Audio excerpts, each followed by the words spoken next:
In my focus statement for today, I want to focus. Our tendency is to show favoritism towards one another, yet God calls us to love.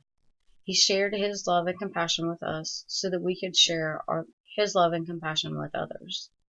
My function statement in this sermon, I hope to share how in the story of Jacob, along with his marriages to his wives Rachel and Leah, we can still show love and compassion towards each other and use love as a means to overcome favoritism. Think back, if you will, to being a young child. Your parents suddenly announce that there will be a new addition to the family. A sibling is on the way. They tell you the fun things that will happen, that you'll suddenly have someone to play with, that there'll be new toys that will come. You won't be left alone any longer whenever they're gone on trips. You'll have someone else there with you. These are just some of the things that, yes, do sound fun in the very beginning. They don't tell you is that they're going to be able to spend more time with that new little baby when they come. Babies require a lot of time and work and attention. They cry often, they need to be fed, and they make really big messes. The parents don't tell you the toys that the siblings will get, that you will get, the toys that the siblings will break. They don't tell you that they may not be always able to make your softball games or basketball games because they're at something else with your younger sibling. They don't tell you how your alone time with your parents or even your grandparents is suddenly going to decrease. When humans enter into a relationship with God, that relationship is built on God's unfailing and uncompromising love. God always uses His love for us to help us to seek more of a relationship with Him. He loves us even when we're not very cute, when we're not the smartest in the class, or even when we're having bad days and are not fun to be around. God still invites us to love Him and invites us to share His love with others. He's waiting for us to spend more time with Him so that He can continue to encourage us to be mindful of what He has planned for us. The thing is that humans will mess up. They will decide that when there's a difference of something, when they don't like what God has planned for them or someone else, let's choose they no longer want to spend time with Him. You see, humans have a tendency to show favoritism towards each other or even away from God.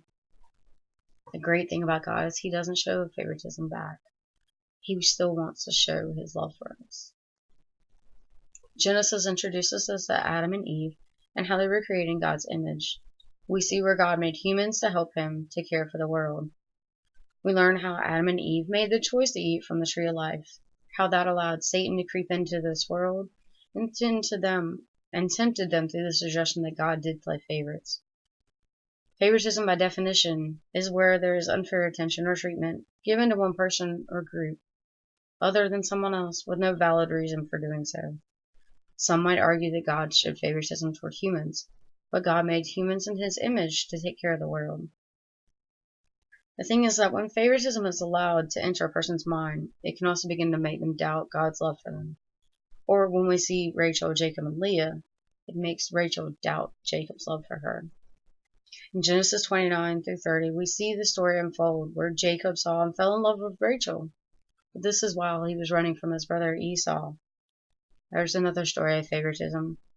Jacob is out in the desert and needs water because he's running from his brother Esau after he had tricked him into giving up his birthright. Esau went to their father and begged Isaac to give back his birthright, to give him back a blessing. Isaac does bless Esau, but it's not the same as what was then given to Jacob. Does God ever tell you He can't do something? Does He tell you that because you made a bad decision that He's no longer going to be there with you? He's going to leave you and forget about you? No, God never tells His people that. I'm no longer His people. He is just the opposite. Since our God is so loving and forgiving, He always tells us that yes, He's going to take us back. As long as we tell Him that we admit we were wrong, what we did, and ask for His help to be able to change that. God doesn't want us to think that He's showing favoritism toward one person over the other, but He does want us to show His love. Going back to Esau and Jacob, Esau threatened to kill Jacob because of what Jacob had done in his trickery. Jacob flees.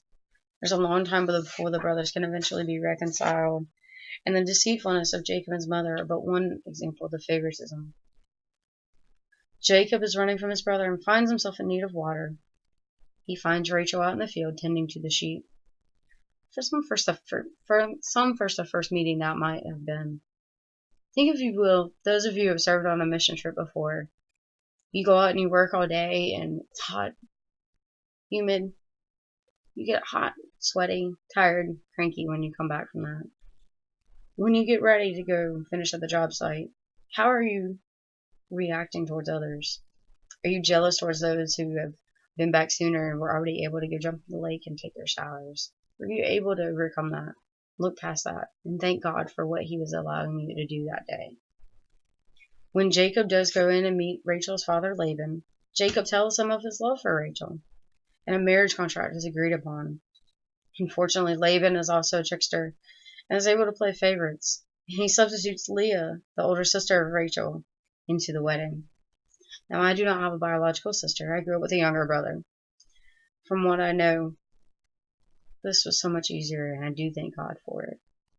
I don't have firsthand knowledge of how sisters to act and how they interact with each other and how their thoughts are towards their parents.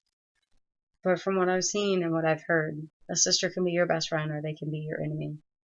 I can only imagine how these two acted when Rachel found out that Leah was actually who was put into the marriage ceremony and got to marry Jacob, who she had seen work for her love for 7 years.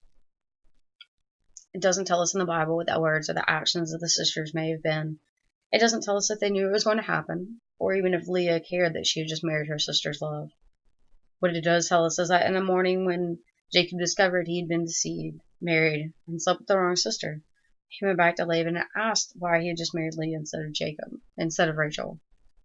Jacob told Laban that it was Rachel that he wanted, that he worked hard to take her as his wife. So he set up a contract of another 7 years.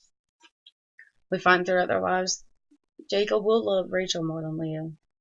He chooses to show favor to Rachel over Leah, even though Leah is the one who is able to bear his children. In those days, when the wife was able to bear children, it was traditionally shown that they were the one who would be able to carry on the family name, and so that the family could continue to grow and serve. Leah sees that she's having children and thinks that Jacob will be overjoyed and she will suddenly become his favorite. Leah tries to tell Rachel that Rachel is no longer his love. Rachel is no longer the one who is favored by Jacob. Jacob disagrees and tells Rachel that she is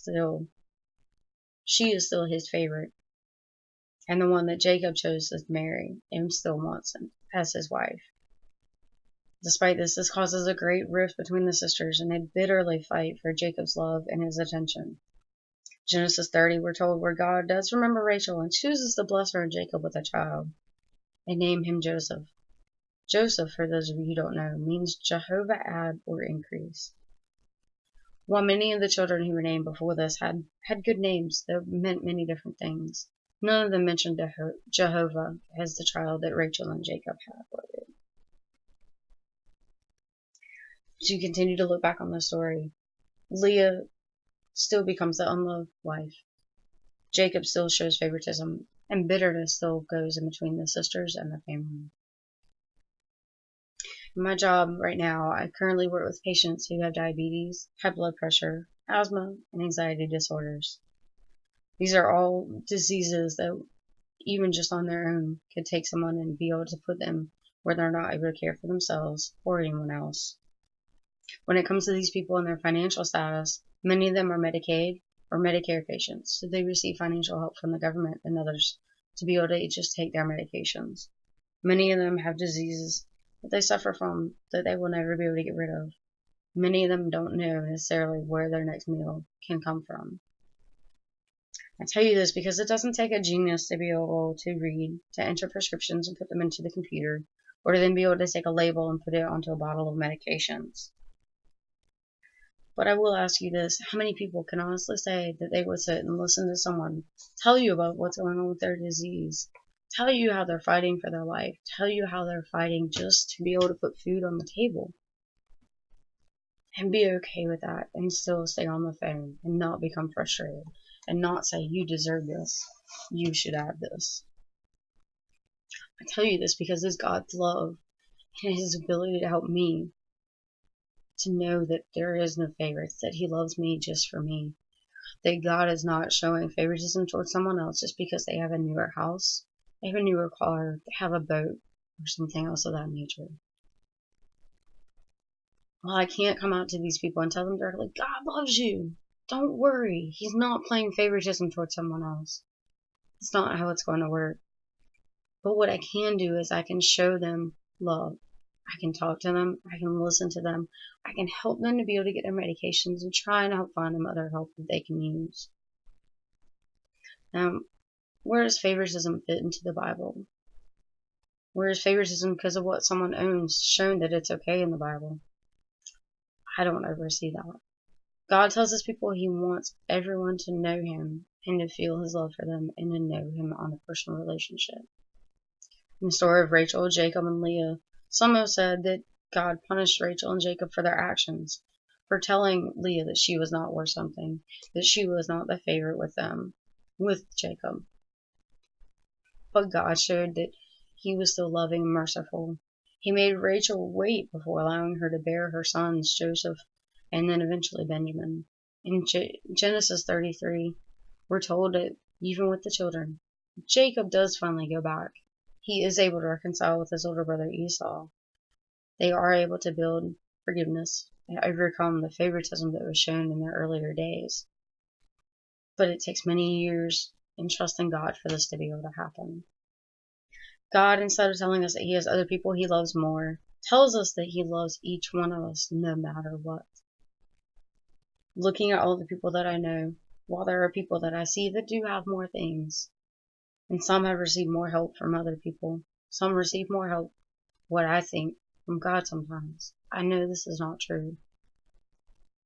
See, everyone here on earth has some sort of burden that they struggle with that keeps them from being perfect.